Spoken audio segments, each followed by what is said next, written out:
सभी को नमस्ते। आप सभी का आपके अपने YouTube channel law with twins and Mukesh Munish law classes में स्वागत करता हूं। तो स्टूडेंट्स, अगर आप पहली बार हमारी वीडियो देख रहे हैं तो हम LLB, BA, LLB, LLM, AIBE, APO, APP, judiciary सभी एग्जाम्स की तैयारी करवाते हैं। आप हमारा चैनल जरूर सब्सक्राइब कर लीजिए। तो स्टूडेंट्स, आज की इस वीडियो में हम लोगों ने डेफिनेशन के पोर्शन को कंटिन्यू करना है। लास्ट 3 लेक्चर्स में हम लोगों ने भारतीय साक्षर नियम के स्टार्टिंग के इनिशियल कंसेप्ट्स को देखा, प्रिंसिपल्स को देखा और पिछले लेक्चर में हम लोगों ने डेफिनेशंस को देखा। कुछ डेफिनेशंस हमने वहाँ पे कवर कर ली हैं, तो अगर अब आपने अभी तक वो वीडियोस नहीं देखी हैं तो make sure to watch those videos, because without those videos इस वीडियो का आपको महत्व नहीं रहेगा, इस वीडियो का आपको समझ नहीं आएगा। तो प्लीज़ पहले वो दूसरे लेक्चर, जो 2 लेक्चर मैंने ऑलरेडी दिए हैं, पहले 3 लेक्चर जो दिए हैं ऑलरेडी, पहले वो देखिए, उसके बाद ये लेक्चर 4 आपके काम आएगा।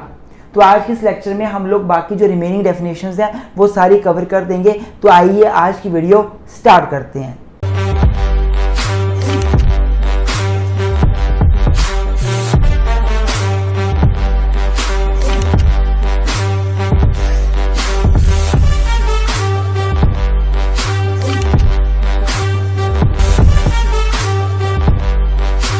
तो स्टूडेंट, सबसे पहले हम डेफिनेशन समझते हैं प्रूव्ड, डिसप्रूव्ड और नॉट प्रूव्ड की। जहां पर proved section 21J, disproved 21C, not proved 21I में डिफाइन किया गया है। भारतीय साक्षर नियम के सेक्शन 2 में इनको डिफाइन किया गया है। जब पिछले लेक्चर में मैंने आपको एविडेंस की डेफिनेशन बताई थी तो मैंने वहां पे आपको बताया था कि भाई एविडेंस की डेफिनेशन अपने आप में कंप्लीट नहीं है। उस डेफिनेशन के साथ जब हम प्रूव्ड, डिसप्रूव्ड और नॉट प्रूव्ड पढ़ेंगे तो ये कंप्लीट हो जाती है। तो आज ये डेफिनेशन जब हम पढ़ लेंगे तो एविडेंस की डेफिनेशन और भी क्लियर होगी और अपने आप में कैसे केस को प्रूव किया जाता है वो आपको समझ आएगा। देखिए, सबसे पहले प्रूव्ड, जिसके बारे में 21J में बताया गया है। क्या होता है प्रूव्ड? प्रूव्ड का मतलब क्या है? A fact is said to be proved. कोई भी फैक्ट है वो माना जाएगा प्रूव हो गया। देखिए, जब भी केस चलता है कोर्ट में तो बात तो फैक्ट को ही प्रूव करने की है। कोई पर्टिकुलर फैक्ट है उसको प्रूव करने की ही बेसिकली बात है। तो मान लीजिए एक फैक्ट है, वो प्रूव हुआ है नहीं हुआ, वो फैक्ट क्या होता है, इससे अगली डेफिनेशन वही है, अच्छे से समझ आ जाएगी आपको। फैक्ट का सिंपल सा मतलब है कुछ भी जो आप अपनी आंखों से, कानों से, अपने सेंसेस से परसीव कर सको, देख सको, सुन सको, वो आपका फैक्ट है। तो एक फैक्ट को प्रूव हुआ माना जाएगा जब after considering matter before it the court either believes it to exist और consider its existence so probable that a prudent man out under the similar circumstances of the particular case to act upon supposition that it exists। तो एक fact को prove हुआ तब माना जाता है जब कोर्ट अपने सामने जो मैटर आएगा उसको देखने के बाद ये मान ले कि फैक्ट एग्जिस्ट करता है या उसकी प्रोबेबिलिटी एग्जिस्ट करने की बहुत ज़्यादा है। नॉर्मल सर्कमस्टेंसेस में हर कोई प्रूडेंट, हर कोई समझदार व्यक्ति यही मानेगा कि ये फैक्ट एग्जिस्ट करता है। जब कोई फैक्ट एग्जिस्ट करेगा तो मान लिया जाएगा वो फैक्ट प्रूव हो गया है। एग्जाम्पल के तौर पे मान लीजिए कोर्ट के सामने एक क्वेश्चन राइज होता है कि क्या ए ने बी के घर में चोरी करी। अगर सारा मैटर अपने सामने देखने के बाद कोर्ट को लगता है कि ये फैक्ट एग्जिस्ट करता है, मतलब हाँ उसने चोरी करी है, तो इसका मतलब क्या होगा, वो फैक्ट प्रूव हो गया, वो फैक्ट प्रूव हो गया। देखिए टर्म यहाँ पे मैटर बिफोर इट लिखा हुआ है। कोर्ट क्या देखेगा अपने सामने? मैटर। यहाँ पे एविडेंस बिफोर इट नहीं लिखा हुआ है। अर्थात a fact is said to be proved when after considering evidence before it लिखा होता तो ये डेफिनेशन बड़ी नैरो हो जाती। अगेन जैसे एविडेंस की डेफिनेशन नैरो है, यहाँ पे वर्ड एविडेंस लिखा होता ना तो इसका मतलब होता कि जब कोर्ट अपने सामने ओरल एंड डॉक्यूमेंट्री सबूतों को देखेगा और उसके बाद कोर्ट को लगेगा कि कोई फैक्ट एग्जिस्ट करता है तो कोर्ट मान लेगा वो फैक्ट एग्जिस्ट करता है। तो केवल ओरल और डॉक्यूमेंट्री एविडेंस को ही देखेगा कोर्ट। इसका मतलब ये हो जाता अगर एविडेंस लिखा होता। जो टर्म मैटर लिखा हुआ है, matter before it is very wider term. It includes oral evidence, documentary evidence and even material evidence. Last lecture discuss the material evidence ना, कि एविडेंस में मटेरियल एविडेंस की परिभाषा ही नहीं है। वो मटेरियल एविडेंस यहाँ मैटर बिफोर इट में ऐड हो जाते हैं। तो कोर्ट के सामने जब भी आप सारा ही मटेरियल दोगे, जिसमें ओरल एविडेंस हो गए, डॉक्यूमेंट्री एविडेंस हो गए, वेपन हो गए, सब कुछ हो गया, और उनको देखकर कोर्ट को लगता है कि भाई जो बोला जा रहा है वो सच में एग्जिस्ट करता है, जो फैक्ट बोला जा रहा है वो सच में एग्जिस्ट करता है, ऐसा हुआ है, तो मतलब वो फैक्ट प्रूव हो गया। तो matter before it is a very wide term. It includes the oral evidence, documentary evidence and even every material necessary for the proving of case. Now not proved, कोई चीज प्रूव नहीं हुई, इसका मतलब होता है when it is neither proved nor disproved। कभी कभी कुछ फैक्ट्स ऐसे होते हैं जो ना तो पार्टी प्रूव कर पाती है ना पार्टी डिसप्रूव कर पाती है। मतलब कोई फैक्ट है, एक पार्टी बोलती है ऐसा ऐसा हुआ है, तो वो पार्टी सबूत देकर, मटेरियल देके प्रूव नहीं कर पा रही। कोर्ट को लग रहा है कि ऐसा हुआ है, और जो पार्टी बोल रही है ऐसा नहीं हुआ है, वो इसको डिस्प्रूव भी नहीं कर पा रही। मतलब बोलने का एक फैक्ट है वो बीच में फंस गया है, या तो वो ना तो वो प्रूव हो पा रहा है ना तो वो डिस्प्रूव हो पा रहा है, तो वो नॉट प्रूव की कैटेगरी में आ जाएगा। जैसे for example A versus B, इन दोनों के बीच केस चला हुआ है। ए बोलते जी ऐसा हुआ था, बी बोलते जी ऐसा नहीं हुआ था। ए प्रूव नहीं कर पा रहा ऐसा हुआ था, बी प्रूव नहीं कर पा रहा ऐसा नहीं हुआ था। It is not proved situation. Now third is disproved under section 21C। ध्यान से देखना, a fact is said to be disproved when after considering the matter before it। matter before it means oral evidence, documentary evidence, material, everything before the court। जो भी court के सामने पेश किया जाएगा वो matter before it होगा। The court either believes it does not exist, court को लगता है या तो ये एग्जिस्ट नहीं करता, और consider its existence so probable, non-existence so probable that a prudent man would out under the circumstances of particular case to act upon the circumstances it does not exist। क्या मतलब हुआ? डिसप्रूव का मतलब हुआ जब कोर्ट के सामने सारा मैटर रखा जाएगा और कोर्ट को लगता है, क्या लगता है, कि वो फैक्ट या तो एग्जिस्ट नहीं करता है, या जो सर्कमस्टांसेस है केस के, इस बात की प्रोबेबिलिटी ज्यादा है कि वो फैक्ट एग्जिस्ट नहीं करता होगा। इस केस में हम क्या मानेंगे कि फैक्ट इज डिसप्रूव्ड। अर्थात अगर ए बोल रहा है कि बी ने चोरी करी है, पर ए जो मटेरियल कोर्ट के सामने लेकर आया उससे यह लग रहा है कि वो फैक्ट एग्जिस्ट नहीं करता है, मतलब बी ने चोरी नहीं करी है, तो कोर्ट बोलेगा फैक्ट आपका डिसप्रूव हो गया। तो दिस इज अ डेफिनेशन, अच्छे से पढ़ लेना, ये बड़ी महत्वपूर्ण है। कॉम्पिटिटिव एग्जाम्स में भी आप एविडेंस की डेफिनेशन इसको भी लिखोगे साथ में, और वैसे भी कभी कभी डायरेक्ट क्वेश्चन आता है discuss about proved, disproved and not proved. आइए अब अगली डेफिनेशन देखते हैं जो कि बहुत ही लैंडमार्क डेफिनेशन है, डेफिनेशन ऑफ फैक्ट। तो स्टूडेंट्स अब बहुत ही महत्वपूर्ण डेफिनेशन करवाने लगा हूँ मैं। ये महत्वपूर्ण इसलिए है क्योंकि एविडेंस एक्ट फैक्ट के ऊपर डिपेंड करता है। At least at the end आपको कोर्ट में फैक्ट ही प्रूव करना पड़ता है। तो फैक्ट होता क्या है? सेक्शन 21F में फैक्ट को डिफाइन किया गया है। क्या लिखा गया है कि fact means and includes anything, state of thing, relation of things capable of being perceived bye senses. तो फैक्ट का मतलब है एनीथिंग, कुछ भी जो आप सेंसेस के माध्यम से परसीव कर सकते हो, कुछ भी। मैं यहाँ खड़ा हूँ, सामने मेरे पे कर्टेन है, इट इज फैक्ट। एसी लगा हुआ है, इट इज फैक्ट। फैन चल रहा है, इट इज फैक्ट। मैं आपको पढ़ा रहा हूँ, इट इज फैक्ट। आप मेरा लेक्चर सुन रहे हैं, इट इज फैक्ट। यहाँ किताब पढ़ी हुई है, इट इज फैक्ट। यहाँ पे एक्सटेंशन इलेक्ट्रिकल बोर्ड है, इट इज फैक्ट। तो फैक्ट का मतलब है एनीथिंग जो आप अपनी आंखों से देख सको, कानों से सुन सको, अपनी इंद्रियों से, सेंसेस से परसीव कर सको, महसूस कर सको। स्टेट ऑफ थिंग, कोई चीज कैसे पड़ी है, उसका स्टेट क्या है। पंखा ऊपर लटका हुआ है, एसी का रिमोट नीचे है, या एसी का रिमोट स्टैंड पे लगा हुआ है, या टी शर्ट बेड के ऊपर गिरी हुई है, या टी शर्ट टंगी हुई है, थिंग का स्टेट क्या है? Anything which can be perceived bye senses. State of thing कैसे वो चीज है, गिरी हुई है, लटकी हुई है। फॉर एग्जाम्पल कहीं पे किसी व्यक्ति के डेथ मर्डर होने का केस चला हुआ है, पुलिस वालों को कॉल आती है, पुलिस जैसे घर में पहुंचती है, डेड बॉडी पंखे की तरह से लटकी हुई थी। अब ये मर्डर है या सुसाइड है, ये तो क्वेश्चन है, क्वेश्चन ऑफ फैक्ट है। तो बेसिकली व्हाट इज दिस कि फैक्ट का मतलब होता है कोई भी चीज की अवस्था या रिलेशंस के आपस में चीजों का capable of being perceived bye senses, जो सेंसेस से आप परसीव करते हो। रिलेशन ऑफ थिंग्स का रिलेशन क्या है? जो डेड बॉडी लटकी हुई है उसका जिसने इन्फॉर्म किया कि घर में किसने सुसाइड की कर लिया, उसके साथ रिलेशन क्या है? जो व्यक्ति का केस कोर्ट में चला हुआ है, मान लीजिए प्रॉपर्टी का डिस्प्यूट है, तो जिसके ऊपर केस चलाया हुआ है, केस फाइल किया जिसके अगेंस्ट, वो कौन है, उसके साथ क्या रिलेशन है? क्या वो दुश्मन है या वो फ्रेंड है या फैमिली मेंबर है?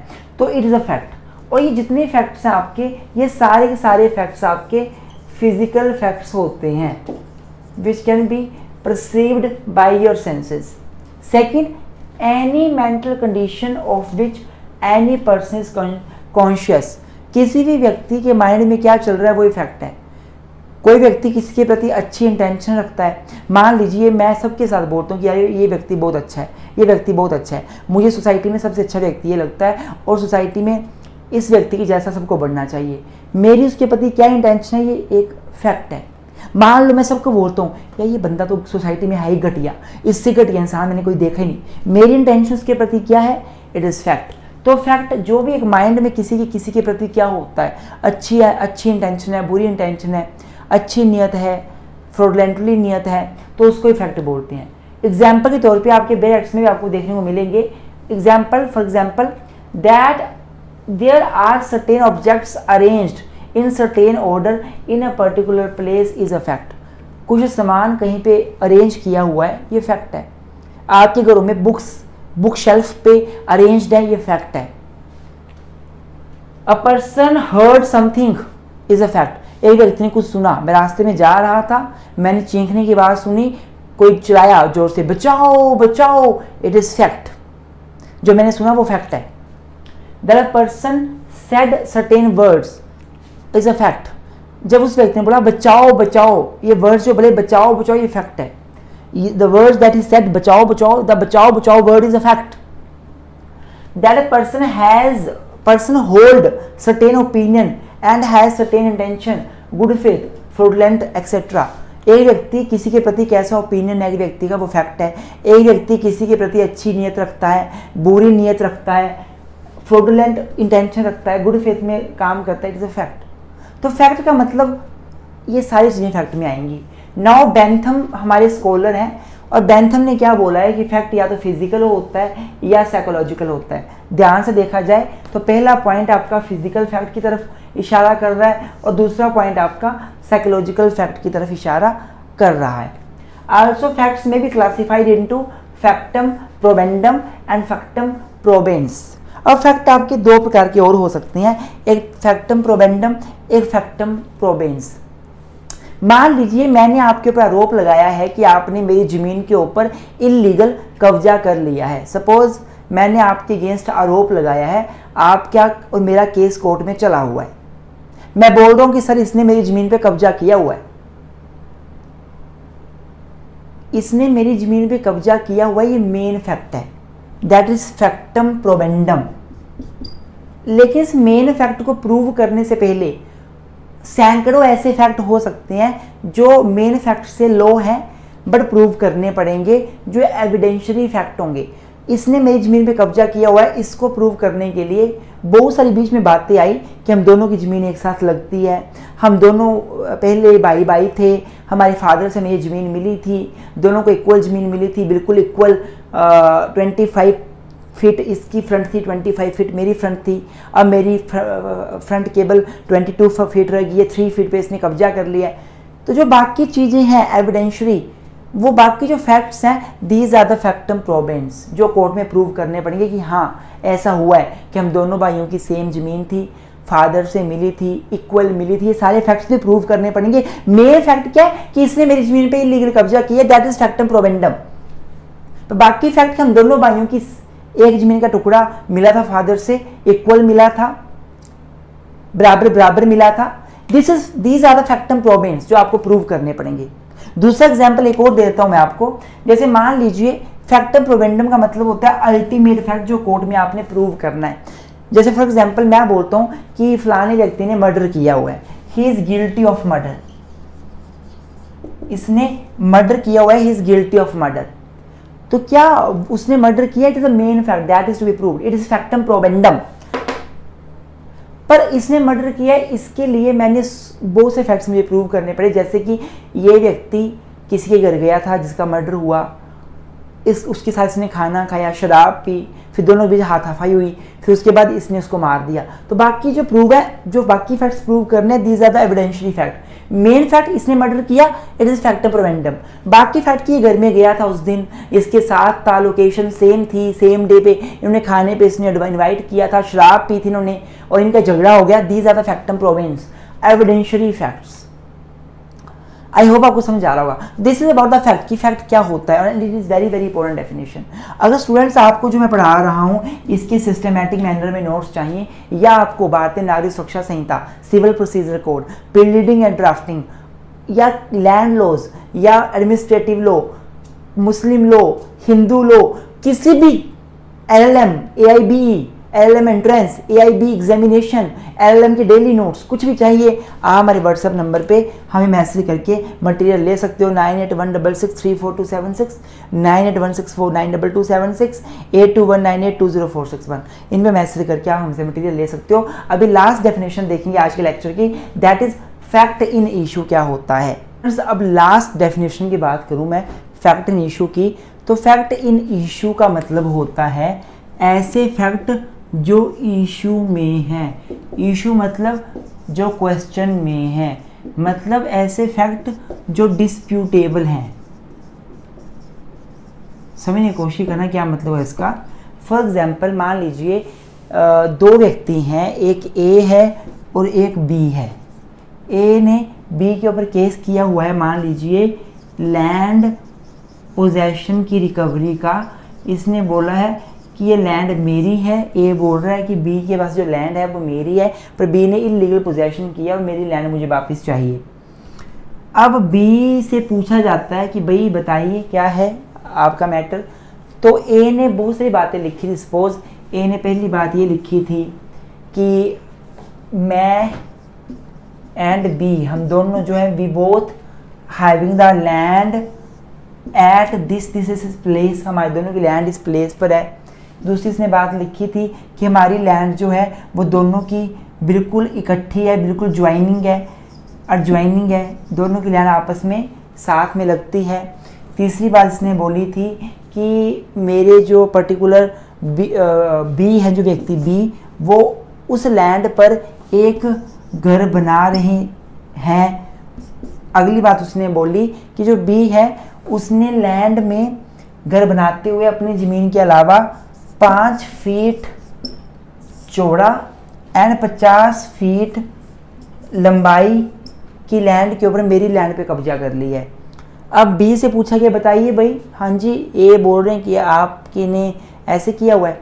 तो बी बोलता है कि हाँ जी मेरी और ए की लैंड सच में एक ही इस प्लेस पर दोनों की लैंड है।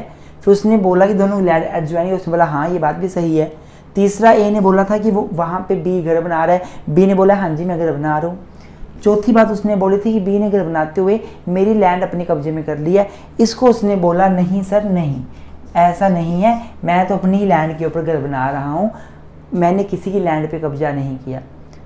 अब यहाँ पे डिस्प्यूट पैदा हो गया। एक व्यक्ति बोल रहा है कि लैंड पे कब्जा किया हुआ है, दूसरा बोल रहा है लैंड पे कब्जा नहीं किया हुआ। It is the fact in issue. अब इसके ऊपर केस चलेगा, ये डिस्प्यूटेबल फैक्ट है, अब इसी फैक्ट के ऊपर केस चलना स्टार्ट होगा। तो बेसिकली फैक्ट इन इशू का मतलब ऐसे फैक्ट से होता है जो फैक्ट कोई एक पार्टी असर्ट करती है, मतलब बोलती है कि ऐसा है, और दूसरी पार्टी उस फैक्ट को डिनाई कर देती है, मतलब मना कर देती है। दूसरी पार्टी बोलती है कि नहीं नहीं ऐसा नहीं है। I hope you are getting the point कि fact and issue are those facts which are asserted by one party but are denied by the other party. तो स्टूडेंट्स आई होप आपको ये लेक्चर भी सही लगा होगा, अच्छा लगा होगा। वीडियो को लाइक ज़रूर कर लीजिएगा। अगर चैनल पे नए होंगे तो सब्सक्राइब जरूर करिएगा। मैं आपको बता दूं कि हम लोग law betweens and Mukesh Munish law classes daily आपको लेक्चर्स देते हैं, नोट्स देते हैं। हम यूट्यूब पे लाइव आते हैं, हमारे लेक्चर्स डेली चलते हैं। हम इंपॉर्टेंट क्वेश्चंस की लिस्ट शेयर करते हैं यूट्यूब के पोस्ट, कम्युनिटी पोस्ट पे। और हाँ, अगर आपको किसी भी लेक्चर के, लो लेक्चर के नोट्स चाहिए या आपको लेक्चर चाहिए तो आप हमारे व्हाट्सएप नंबर 9816492276 9816634276 पे मैसेज कर सकते हैं।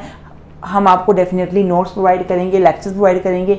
ये सर्विसेज पेड में रहेंगी, पर हाँ आपका पैसा वेस्ट नहीं होगा, आपकी इन्वेस्टमेंट बहुत अच्छी जगह पे लगेगी और आप हमेशा अच्छा ही फील करेंगे क्योंकि आपको बहुत नॉलेज मिलने वाला है। हमारा मटेरियल कोई कॉपी पेस्टेड मटेरियल नहीं होता है। हमने प्रॉपर हैंड रिटन नोट्स बनाए हुए हैं, उन्हीं को टाइप करवाया हुआ है। ऐसा नहीं है गूगल में गए, वहाँ से कॉपी पेस्ट किया और देश नोट्स बेच दिए, ऐसा काम नहीं है। ऑथेंटिक है, अच्छा डाटा है, 5-6 सोर्सेज से जो इजी मटेरियल है वैसा नोट्स बनाया हुआ है। तो आप डेफिनेटली नोट्स बाय कर सकते हैं। डेली हम लेक्चर्स, जो हमारे पास लेक्चर्स मिलेंगे आपको हमारे पास डिटेल्ड लेक्चर्स भी मिल जाएंगे जो डिटेल में है। 25-25 घंटे में 20-25 घंटे के अराउंड जो डेली क्लासेस के लेक्चर्स हैं उनकी रिकॉर्डिंग भी आपको हमसे मिल जाएगी। और आपको हमारे पास शॉर्ट लेक्चर भी मिल जाएंगे। शॉर्ट लेक्चर की बात जब करते हैं तो 5-6 घंटे में पूरा सिलेबस हमने कवर किया होता है, आपके लिए हेल्पफुल रहेंगे। आप ऑल इंडिया बार की तैयारी कर रहे हैं, जरूर हमारे कोर्स को बाय करिएगा। ये कोर्स आपके लिए रामबाण सिद्ध होने वाला है। हमारा काम ऐसा नहीं है कि हम लोग बहुत कुछ पढ़ा रहे हैं और साथ में ये कोर्स भी स्टार्ट कर दिया। हम लिमिटेड पढ़ाते हैं, पर जो पढ़ाते हैं उसे मन लगा कर पढ़ाते हैं। उस कोर्स में अपना 100% रिजल्ट लाने की कोशिश करते हैं। पिछले जितने भी ऑल इंडिया बार एग्जामिनेशन हुए हैं, हमारा रिजल्ट 99%, 100% हमेशा रहा है। बहुत कम बच्चे होते हैं जो फेल इसलिए हो जाते हैं कि वो ये सोचते हैं कि हाँ भाई कोर्स ले लिया, अब हो गया, लास्ट के एक दिन पढ़ लेंगे LLB की भांति, और वही सोच के फेल हो जाते हैं। अदरवाइज हमारे बच्चे मैक्सिमम सारे पास होते हैं। Thank you so much. Keep sporting law with twins.